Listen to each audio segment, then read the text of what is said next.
आज जो मैं घटना आपको सुनाने जा रहा हूँ वो महाराज कृपाल सिंह जी के उस समय की है जब वो बाबा सावंत सिंह जी से मिल चुके थे, उनसे नामदान प्राप्त कर चुके थे, भजन सिमरन के अंदर बहुत आगे तरक्की कर चुके थे। बाबा सावंत सिंह जी ने उनको सत्संग की ड्यूटी दी थी और बहुत सेवा परमपिता कृपाल बाबा सावंत सिंह जी की वहाँ डेरे जा कर के भी किया करते थे। महाराज कृपाल सिंह जी अपने इलाके के अंदर और पूरी संगत के अंदर काफ़ी माने जाते थे, काफ़ी लोग उनका आदर करते थे क्योंकि वो बहुत भजन सिमरन करते थे। तो इसी तरह से उनकी संगत के अंदर ही कुछ प्रेमी थे जो उनके बहुत नज़दीक आ गए, क्योंकि जो गुरु की बात करेगा आप उसके नज़दीक नहीं होना चाहोगे। तो इसी तरह से रावलपिंडी के एक बहुत धनी सराफ थे, जूलर थे, उनका नाम था राजा राम। तो वो महाराज कृपाल सिंह जी के बहुत अच्छे मित्रों में से एक बन गए और महाराज कृपाल सिंह जी का अक्सर उनके घर आना जाना भी होता था। उनकी जो धर्मपत्नी थी बीबी हरदेवी, जिनको हम लोग ताई जी के नाम से जानते हैं, जिन्होंने बाद में महाराज कृपाल सिंह जी की अंत तक बहुत सेवा करी। तो ये जो घटना मैं आपको बताने जा रहा हूँ, ये बीबी हरदेवी और राजा राम सराफ जी की जो श्रद्धा थी या जो उनका जो तजर्बा था, ये उससे संबंधित है। घटना कुछ इस प्रकार की है कि महाराज कृपाल सिंह जी हर शुक्रवार को शाम को अपने दफ्तर से छुट्टी होने के बाद में ब्यास डेरे आ जाया करते थे और शनिवार वहाँ पे रह के इतवार वहाँ रह कर के इतवार शाम की ट्रेन ले कर के वापस लाहौर चले जाया करते थे, जहाँ पे उनकी नौकरी थी वहाँ पे वो चले जाया करते थे। ताकि इतवार शाम की ट्रेन वो इसलिए लेते थे क्योंकि सोमवार सुबह जा कर के वो अपने दफ्तर को अटेंड कर सकें। तो एक दफ़ा कुछ ऐसा हुआ कि महाराज कृपाल सिंह जी ने ये मन बनाया कि मैं बजाय इतवार शाम की ट्रेन लेने के मैं सोमवार सुबह की ट्रेन ले लूँगा और वहाँ से मैं सीधे दफ्तर चले जाऊँगा। अब क्योंकि राजा राम जी और बीबी हरदेई उनके बहुत नज़दीक थे, तो उन्होंने ये कहा कि भी मैं अब ऐसे ट्रेन में नहीं जाऊँगा इतवार रात को, मैं सोमवार सुबह चले जाऊँगा। अब राजा राम सराफ और बीबी हरदेई ये लोग अपनी मोटर कार से आया करते थे, ये लोग ट्रेन में नहीं आते थे। तो बीबी हरदेई ने फिर महाराज जी से पूछा कि आप सुबह सुबह की ट्रेन यहाँ से लेके जाओगे तो आपके नाश्ते का क्या प्रबंध है, नाश्ता कहाँ करोगे। तो ये सुनकर के महाराज जी मुस्कुरा दिए और उनका इशारा ये था कि मुझे नाश्ते की क्या परवाह है, मेरा गुरु है, वो मेरा इंतज़ाम अपने आप ही कर देगा। तो अपने आप ही फिर उन्होंने, ताई जी ने ये कहा कि हम लोग क्योंकि पहले जा चुके होंगे तो हम ऐसे करेंगे कि सुबह नाश्ता बना करके हम वहाँ पे स्टेशन पे आ जाएंगे। जहाँ पे आपने जाना है उससे 2 स्टेशन पहले हम आ जाएंगे और आपको नाश्ता करा करके फिर हम चले जाएंगे, तो आप अपनी यात्रा जो है वो आगे जारी रखना। तो महाराज जी ने फिर उसके बारे में कुछ ना नुकर नहीं करी, वह महाराज जी ने कहा कि ठीक है। तो अगले दिन सुबह, मतलब इतवार शाम सोमवार सुबह की ट्रेन लेने के लिए जब महाराज कृपाल सिंह जी ब्यास स्टेशन आए तो वहाँ आकर के उनको पता लगा कि वो ट्रेन 3-4 घंटे लेट है। तो महाराज कृपाल सिंह जी ने, जैसे वो अक्सर करते थे, कि जो तेरा हुक्म, उसका हुक्म मान करके वो जा कर के प्लेटफॉर्म के किनारे पे बेंच था, वहाँ जा कर के वो भजन में बैठ गए। और बैठे बैठे उनकी सूरत ऐसे लग गई कि उनको पता ही नहीं लगा कि 4 घंटे कैसे निकल गए, वो ट्रेन कब आई और ट्रेन चली गई। जब वो उठे तो उन्होंने पता किया तो कहते हैं जी ट्रेन तो आगे चली भी गई, आप तो बैठे हुए थे वहाँ पे। खैर उसके बाद में जो दूसरी ट्रेन आई वो काफ़ी लेट थी, तो महाराज जी अपना उस ट्रेन में बैठ कर के फिर शाम को वहाँ पहुँचे।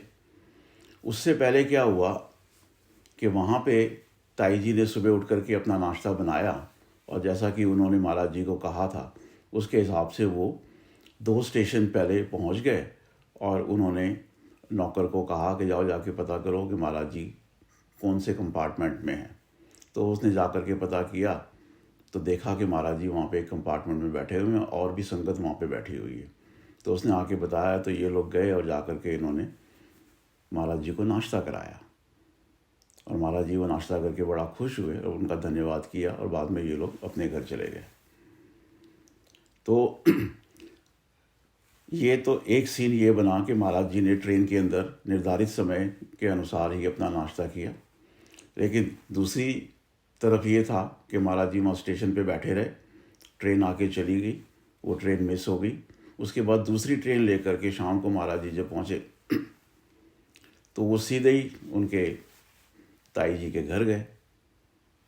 तो उन्होंने जाते ही ये कहा कि भी मुझे माफ़ कर दें, मैं ट्रेन में नहीं चढ़ सका, ट्रेन लेट थी और ट्रेन मेरी मिस हो गई।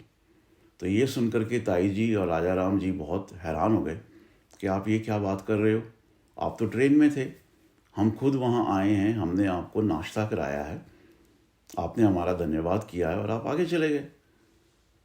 तो ये सुनकर के महाराज जी भी हैरान हो गए और फिर मुस्कुराने भी लगे।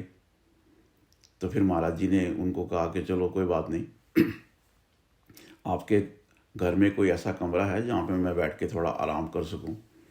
तो ये सुनकर के राजा राम जी थोड़े से हैरान हो गए। उन्होंने कहा कि ये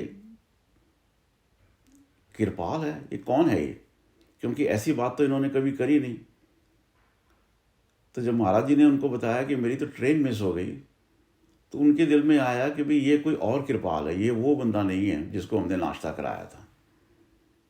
खैर महाराज जी ने फिर उनको बोला कि भी आप एक और काम कर दो, मेरे दफ्तर फ़ोन करके उनको कह दो कि मैं भी माफ़ी चाहता हूँ, मैं आ नहीं सका दफ्तर, तो मैं कल टाइम से आ जाऊँगा।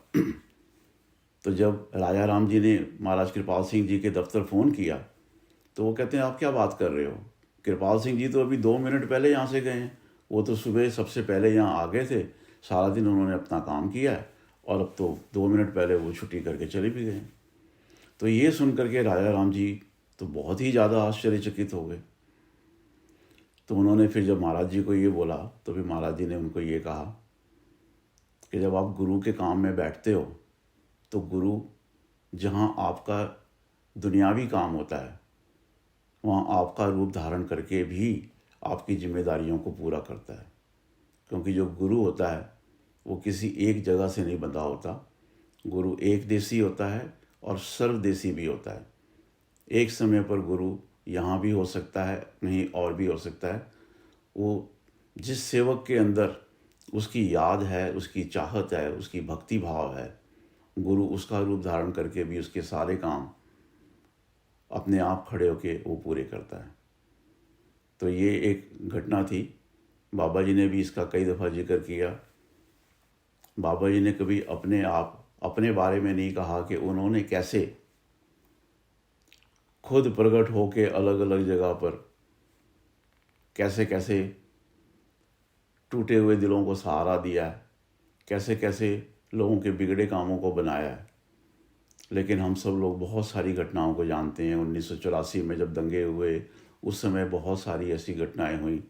बाबा जी शारीरिक रूप से तो 16 PS में थे, लेकिन दिल्ली में जहाँ जहाँ दंगे हो रहे थे बहुत सारे लोगों की महाराज बाबा जी ने वहाँ पे प्रकट होकर के भी बहुत सहायता करी। बहुत सारी ऐसी कहानियाँ बड़े सारे प्रेमियों ने आकर के बाबा जी को बताई। मेरी अपनी भी एक कहानी है जो मैंने पहले कई दफ़ा बताई है, जहाँ पे बाबा जी ने खुद प्रकट होकर के, सिर्फ प्रकट होके दर्शन दे के नहीं चले गए, मेरे साथ बैठ कर के मेरे को ढाढ़स देते रहे, मेरे को सपोर्ट करते रहे। वो स्पर्श, वो क्षण कभी भी भूले नहीं जा सकते। तो हमारे बाबा जी इतने महान थे और उनके गुरु महाराज कृपाल सिंह जी वो भी बहुत महान थे। क्योंकि जो घटना मैंने आपको ये सुनाई है ये उस समय की है जब बाबा सावंत सिंह जी अभी शरीर में थे और महाराज कृपाल सिंह जी अभी सिर्फ शिष्य ही थे, अभी उनको गुरु पदवी नहीं मिली थी। बेशक बाबा सावंत सिंह जी ने उनको हुक्म तो दिया हुआ था, लेकिन फिर भी वो गुरु के रूप में अभी काम नहीं कर रहे थे, लेकिन गुरु उनके अंदर प्रकट था। इसलिए राजा राम जी को और बीबी हरदेई को महाराज कृपाल सिंह जी के ऐसी ऐसी जगह दर्शन हुए जहाँ पर वो इस 5 भूतक शरीर को लेकर के नहीं थे, वो शब्द के रूप में थे वहाँ पे। लेकिन जैसे बाबा जी ने कहा कि भी गुरु जो है वो अपने सेवक का भी रूप धार लेता है और उसकी जिम्मेदारियाँ पूरी करता है।